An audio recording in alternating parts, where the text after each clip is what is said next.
तो कहानी के शुरू में हम एक आर्कियोलॉजिस्ट टीम को देखते हैं जो नई नई जगह पर जाकर खोज किया करती थी, ऐसी चीजों के बारे में पता करती थी जिनके बारे में कोई भी न जानता हो। आज उन्होंने एक केव गार्ड के अंदर जाना था, मगर तभी उनकी नजर एक पुरानी चर्च पर पड़ती है जो कि एक ऊंची चट्टान पर बना हुआ था और काफी पुराना भी होता है। अब उसी को देखने के लिए आर्कियोलॉजिस्ट की टीम ऊंचाई पर चढ़कर ऊपर बढ़ती है, जहाँ पर इन्हें बहुत ही पुराने जमाने की चीजें देखने को मिलती है। वो चीजें उन्हें बहुत अलग लग रही थी, वो उसमें खो जाते हैं। अब उनके दिल में ऐसी ही और चीजें देखने की ख्वाहिश जाहिर होती है, इसलिए अब वो चर्च के और अंदर जाने का सोचते हैं। उसमें एक धमाका करते हैं ताकि आगे का रास्ता खुल सके, मगर बॉम्ब पहले ही फट जाता है, जिस वजह से चर्च की बिल्डिंग सारी की सारी गिर गई थी क्योंकि वो बहुत पुरानी होती है। आर्कियोलॉजिस्ट की पूरी टीम नीचे जाकर गिरती है, मगर उन्हें ज्यादा चोट नहीं आती, पर उन्हें वहाँ पर कोई अजीब सी आवाज सुनाई देती है। वो आवाज किसकी थी कोई भी नहीं जानता। अगले सीन में हमें आर्कियोलॉजिस्ट की एक और टीम दिखाई जाती है जो उसी केव में जाने की तैयारी कर रही थी जहाँ पर पहली टीम गई थी। जो कुछ हमने कहानी के शुरू में देखा, ये वक्त हमें अब 4 साल आगे का दिखाया गया है, लेकिन कोई भी इस बात के बारे में नहीं जानता था कि पिछली वाली टीम कहाँ पर गई, कहाँ पर गायब हुई, किसी को कुछ पता नहीं था। अब इस टीम को उस गार की गहराइयों में जाना था जहाँ पर बहुत पानी होता है, इसलिए टीम का हेड एक बहुत ही बेहतरीन स्कूबा डाइवर की टीम से बात करता है जो तैरने में माहिर थे। वो बताता है कि इस केव के बारे में बस यही सुना है, जो भी गया वापस नहीं आया। ये बात सुनकर वो टीम घबरा जाती है, मगर इस काम के लिए उन्हें बहुत अच्छे पैसे मिलने थे, इसीलिए वो केव में उनके साथ जाने के लिए तैयार हो जाते हैं। अब जब ये सारी टीम हेलीकॉप्टर से उस जगह पर पहुंचते हैं तो इन्हें वहाँ पर पुरानी टीम के जूते भी मिलते हैं जो 4 साल पहले यहाँ पर आए थे। स्कूबा डाइवर की टीम का एक लड़का जिसका नाम टाइलर होता है, वो वहाँ पर डॉक्टर कैथरीन से बात करता है। ये लोग आपस में हर चीज का प्लान बना रहे थे। अब हेड जिसका नाम जैक होता है, वो अपनी टीम को बताता है कि हम केव में पूरे 18 दिन तक रहेंगे और आहिस्ता आहिस्ता वहाँ से अजीबोगरीब चीजों को बाहर भेजेंगे, इसलिए हर कोई अपना सामान चेक कर ले ताकि कल को कोई गड़बड़ ना हो। अब वहाँ पर एक डॉक्टर आता है, वो सबको कुछ अजीब चीजें दिखाता है जो इन्हें केव के अंदर से मिली थी, जिसमें कुछ एंटीक्स नायाब चीजें थी और कुछ अजीब तस्वीरें भी। उन्हें देखकर ऐसा लग रहा था कि जैसी तस्वीरें किसी अजीब सी क्रिएचर की हो। वो यहाँ पर सबको एक कहानी सुनाता है जो आसपास के गांव में बहुत मशहूर थी। वो कहानी ये थी, जो इस शहर का राजा था वो भी इस केव में गया था क्योंकि उसे ये खबर मिली थी कि वहाँ पर कई टन सोना छुपा हुआ है। वो राजा जब केव में गया तो उसके बाद फिर कभी वापस नहीं आया। लोगों का कहना था कि इस गार्ड में कोई अजीब सा क्रिएचर रहता है। जैक को ये सारी कहानी सुनकर उन बातों पर यकीन नहीं आता, मगर डॉक्टर जैसे कहानी बता रहा था उसकी बातों से तो यही लग रहा था कि इनमें कुछ तो सच्चाई जरूर है, इसीलिए इन्हें संभल कर रहना है। अब अगले दिन सारी टीम एक एक करके केव गार्ड में नीचे उतरती है। हम केव का नजारा देखते हैं जो बहुत बड़ी थी और खौफनाक किस्म की। उस केव में नुकीली चट्टानी थी और बीच में पानी जिसमें गहराई बहुत ज्यादा थी। यहाँ पर पहुंचकर जैक सबसे पहले अपनी टीम में से एक साथी को नीचे पानी में भेजता है। जब वो तैरकर नीचे जाता है तो पहले तो उसे पानी में कोई चीज नहीं मिलती, लेकिन थोड़ा सा आगे जाने पर उसे सूखी जगह नजर आती है। वो वहाँ पर रुककर अब अपनी टीम से बात करता है। जैक की टीम अपने साथी को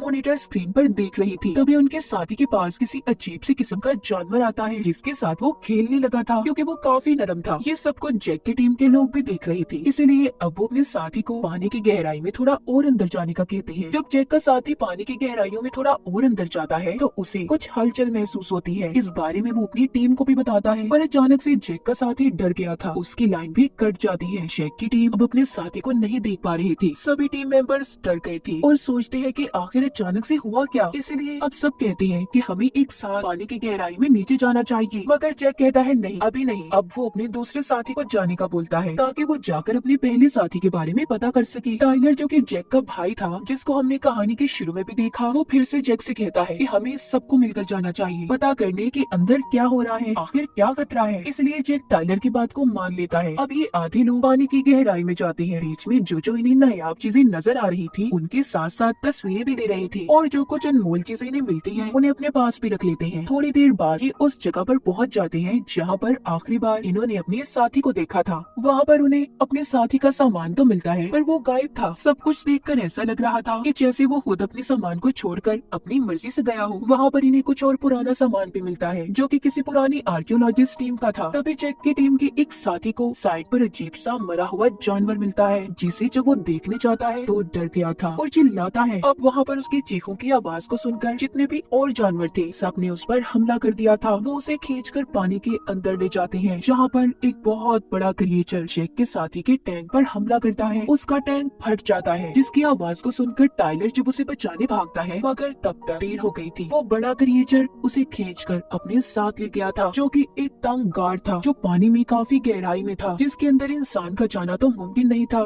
क्योंकि वो बहुत ज्यादा छोटी जगह थी। अब टाइलर वापस आकर इस बारे में अपनी टीम को बताता है तो सब सुनकर हैरान हो गए थे। कहते हैं कि नामुमकिन सी बात है ये केव जमीन के बहुत नीचे है और फिर उससे भी ज्यादा गहराई में किसी जानवर का पल पाना बहुत मुश्किल है। इसके बाद जैक की टीम दोबारा से अपने साथी को ढूंढने का कहते हैं, मगर अब वो रास्ता भी बंद हो चुका था जहाँ से ये पहले गए थे, क्योंकि टैंक के फटने की वजह से पत्थर नीचे आकर गिरे, जिससे रास्ता बंद हो गया। मतलब कि दो साथी इनके लापता हो चुके थे। ये दोबारा से अब अपने बेस पर आ जाते हैं, उसी ठिकाने पर जहाँ पर ये केव में ठहरे हुए थे। जैक अपनी पूरी टीम से कहता है कि हमारे पास यहाँ रहने के लिए सिर्फ 18 दिनों का सामान मौजूद है, इससे पहले हमें यहाँ से निकलना होगा। जैक का साथी कहता है अब हम पुराने रास्ते से तो वापस नहीं जा सकते, क्योंकि ऐसा लगता है उधर कोई खतरनाक जानवर है जिसने हमारे साथियों पर भी हमला किया है। क्या पता उसी ने पुराने आर्कियोलॉजिस्ट की टीम को भी मारा हो। जैक अपने साथी से कहता है क्या हो गया है, तुम शांत रहो। वो अब डॉक्टर से भी इस बारे में बात करता है, जिस पर डॉक्टर कहता है कि ये बात मुश्किल है, मैंने कभी ना तो इतने बड़े क्रिएचर को देखा और ना उनके बारे में सुना है। अब जैक अपने साथी को लेकर रास्ता ढूंढने निकल जाता है। उधर टाइलर की अपने एक साथी के साथ लड़ाई हो गई थी। वो साथी टाइलर को इसलिए मार रहा था क्योंकि उसका कहना था कि हमारा साथी तुम्हारी वजह से मरा, अगर तुम्हें आवाज आई थी तो जाकर तुम उसे बचा भी सकते थे, पर तुमने जानबूझकर ऐसा कुछ नहीं किया। अब तभी उनकी टीम की एक लड़की आकर उन्हें लड़ाई से रोक लेती है। डॉक्टर उधर उस मरे हुए जानवर के बारे में टेस्ट करता है, वो उसे माइक्रोस्कोप पर देखते हैं। दूसरी तरफ जैक जो कि रास्ता ढूंढने निकला हुआ था, उस पर भी एक जानवर ने हमला कर दिया था, जिससे जैसे तैसे करके जैक बच जाता है और जल्दी से वापस अपनी टीम के पास आता है। उसकी कमर पर उस जानवर के नाखूनों के निशान थे। उसका एक टेंटिकल जैक के साथ ही आ गया था। टीम के लोग जैक से उसे अलग करते हैं और अब ये मिलकर उस टेंटिकल पर टेस्ट करते हैं। इनकी टीम में जो डॉक्टर कैथरीन थी वो बताती है कि ये किसी किस्म का पैरासाइट है, जमीन में रहने वाला कीड़ा। इनका काम मरे हुए इंसानों को खाने का है। इनके सूंघने और सुनने की ताकत बहुत तेज होती है, मगर ये इतना बड़ा कैसे हो सकता है, अजीब बात है। डॉक्टर कहते हैं कि हो सकता है यहाँ पर ये कई अरसे से पल रहे हो और ये केव कितनी पुरानी है किसी को भी इस बारे में नहीं पता। सब सुनकर जैक कहता है हमें जल्दी ही यहाँ से निकलना चाहिए, मगर उसके साथी उसे अभी रुकने का कहती है क्योंकि उस जानवर के नाखून लगने की वजह से उसकी कमर से खून निकल रहा था। डॉक्टर भी उसे मना करते हैं, मगर वो नहीं मानता और सबको अपने साथ लेकर एक दूसरे रास्ते की खोज में निकल जाता है जहाँ से बाहर जाया जा सके। अब सभी एक साथ आगे बढ़ रहे थे कि तभी रास्ते में जाते हुए इन्हें पुरानी आर्कियोलॉजिस्ट की टीम की हड्डियां मिलती हैं, जिनमें उसी जानवर के दांतों के निशान थे जिसने जैक को भी काटा था। सारी टीम जैक की बात को मानकर आगे बढ़ रही थी, मगर अब जैक की चोट बढ़ने लगती है। जब ये सब एक चट्टान पर चढ़ रही थी तो जैक का साथी कहता है कि मुझे लगता है हम गलत रास्ते पर चल रहे हैं क्योंकि मुझे कोई पानी की आवाज नहीं आ रही, मगर जैक कहता है तुम चलते रहो, मुझे आ रही है। थोड़ा ऊपर पहुँचने पर इन्हें पानी मिल जाता है। जैक अब उसके अंदर फ्लेयर गन को डालकर देखता है कि पानी कितना गहरा है। उसे पता चलता है कि पानी नीचे बह रहा है। वो अपने साथियों से कहता है कि कुछ देर हम यहाँ पर आराम करेंगे, जिसके बाद हम इस पानी में उतरेंगे। तभी यहाँ पर उसके एक साथी से लड़ाई हो जाती है क्योंकि वो इस मुसीबत की घड़ी में भी हर चीज को रिकॉर्ड कर रहा था। अब सब आराम करने बैठ जाते हैं। जैक को अजीब से दौरे पड़ रहे थे। उसके साथी उसके बारे में दूर बैठे बात करते हैं, कहते हैं कि अब हमें जैक की फिक्र हो रही है, उसे कभी भी इतना गुस्सा नहीं आया था। उधर दूर बैठा जैक अपने सभी साथियों की बातों को सुन पा रहा था। ऐसा इसलिए था क्योंकि उसके जिस्म में बदलाव पैदा हो रहे थे। उस जानवर के काटने की वजह से उसकी सूंघने और सुनने की ताकत भी तेज हो गई थी। क्या जैक भी वैसा ही जानवर बनने वाला था या कुछ और? अब खैर ये आराम करने के बाद निकल पड़ते हैं। आगे वाटरफॉल झरना था। जैक सबसे कहता है कि हमें इस झरने को पार करना है। कैथरीन कहती है नहीं जैक, मुझे ये रास्ता गलत लग रहा है, मगर जैक उसकी बात को नहीं मानता और सबको अपने पीछे आने का कहता है। जब सभी कूद रहे थे तो तभी कैथरीन का पाँव किसी चीज ने पकड़ लिया था, मगर थोड़ी देर बाद छोड़ देता है। कैथरीन भी जल्दी से अब अपने साथियों के साथ आगे बढ़ती है और कहती है कि नीचे कोई चीज है। जब ये नीचे देखते हैं तो नीचे इन्हें व्हेल दिखाई देती है जो इनके इर्द गिर्द घूम रही थी। इसी दौरान ऊपर से जब डॉक्टर भी आता है तो वही क्रिएचर जिसने जैक को काटा था वो एकदम से आकर डॉक्टर पर हमला कर देता है। उन्हें अपने साथ केव में ले गया था। जैक उसका पीछा करता डॉक्टर को बचाने की कोशिश करता है, मगर नहीं बचा पाता। तभी जैक की नजर उस क्रिएचर पर जाती है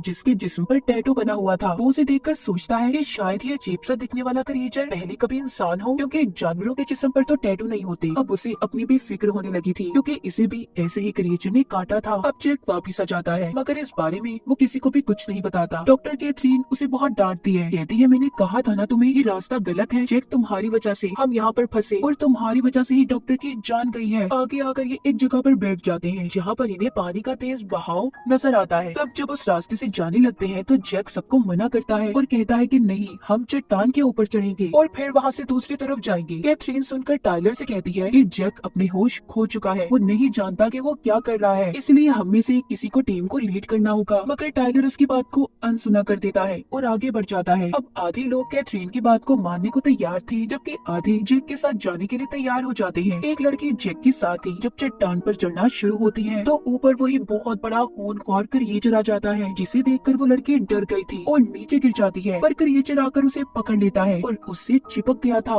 अब उस लड़की के पास कोई और रास्ता नहीं था, इसीलिए वो अपने सिलेंडर को ब्लास्ट कर देती है, जिससे उसकी भी मौत हो गई थी। जैक उसकी लाश को उठाकर लाता है। सब बहुत ज्यादा दुखी थे, क्योंकि एक एक करके ये अपने साथियों को अपनी आंखों के सामने मरता देख रहे थे। जैक के जिस्म में भी बदलाव होना शुरू हो जाते हैं। कैथरीन और जैक की अब बहस हो जाती है, जिस वजह से इनके दो ग्रुप्स बन गए थे। जैक, टाइलर और इनका एक साथी एक ग्रुप में थी, जबकि कैथरीन के साथ उसकी बाकी की टीम के लोग थे। जैक अपनी टीम को चट्टानों के ऊपर से ले जा रहा था। वो लोग एक ऐसी जगह पर पहुंच जाते हैं जहाँ पर हजारों की तादाद में कंकाल ढांचे पड़े थे। ये वही जगह थी जहाँ पर राजा अपनी फौज के साथ सोना लेने आया था, मगर वो भी इस क्रिएचर से बच नहीं पाया और मारा गया, जिसके बाद इस केव को बंद कर दिया गया। वहीं पर जैक को एक जगह से ठंडा पानी आता दिखाई देता है। ये समझ गए थे कि यहाँ से बाहर निकलने का रास्ता है। जैकब सबको जब बुलाने जा रहा था तो उसे एकदम से फिर कुछ होता है। ये देखकर टाइलर कहता है, तुम यहाँ पर रुको, मैं बुलाने जाता हूँ। दूसरी तरफ कैथरीन, जो कि क्रिएचर से बचते बचाते अपनी टीम के साथ आगे बढ़ रही थी, तभी एक साथी को क्रिएचर पकड़ लेता है। कैथरीन और उसकी दूसरी साथी वहाँ से भागती हैं। इन्हें टाइलर ने भी ढूंढ लिया था और जल्दी से कैथरीन और उसके साथी को लेकर जैक के पास जाता है। जैक अब सबको बताता है कि तुम्हें इस पानी के रास्ते से आगे जाना होगा, मगर वहाँ पर भी इन्हें बहुत से क्रिएचर्स का सामना करना पड़ता है। वो क्रिएचर जो कि सालों से यहाँ पर रह रहे थे, वो सारे अब जाग जाते हैं। तभी ये अपनी जान बचाने के लिए जब पानी में छुपने की कोशिश करते हैं, मगर नहीं बच पाते। क्रिएचर ने उन्हें देख लिया था। जैक उन क्रिएचर्स का मुकाबला करता है, एक एक क्रिएचर को मार रहा था, क्योंकि उसके अंदर भी अब उन्हीं का खून था, और एक बॉम्ब को लेकर क्रिएचर के साथ पानी में कूद जाता है। बॉम्ब ब्लास्ट हो गया था। बाकी बचे हुए लोग जैक के बताए हुए रास्ते से नदी से बाहर आ जाते हैं। अब कहानी हमें एक साल आगे की दिखाई जाती है, जहाँ पर कैथरीन और टाइलर मिलते हैं। टाइलर कहता है कि मैं अपने भाई को बहुत याद करता हूँ। वो यहाँ पर जैक की बात कर रहा था, जिसके बारे में कोई भी नहीं जानता वो जिंदा था या मर गया। अब टाइलर कहता है, लेकिन अगर वो हमारे साथ आ भी जाता तब भी जिंदा नहीं रह पाता। कैथरीन कहती है, नहीं ऐसा नहीं है, वो यहाँ पर भी जिंदा रह सकता था। ये बोलकर कैथरीन उसे मिलती है और यहाँ से जाने लगती है। इसी दौरान टाइलर उसकी आंखों को देखता है, जो बिल्कुल जैक जैसी लग रही थी। जब वो इन्फेक्टेड हुआ था, मतलब कि कैथरीन भी इन्फेक्टेड थी। जब केव में किसी ने कैथरीन का पाँव पकड़ा था, तो तभी ये इन्फेक्टेड हुई होगी। अब वो क्रिएचर कैथरीन की वजह से और भी बढ़ेंगे, मतलब कि केव से भी बाहर वो जिंदा रह सकते हैं। टाइलर उसे ढूंढने लगता है, मगर वो अब जा चुकी थी। क्या पता कैथरीन ने इन क्रिएचर्स की फौज बना ली हो, कोई कुछ नहीं जानता था। और इसी के साथ इस फिल्म की कहानी भी यहीं पर खत्म हो जाती है।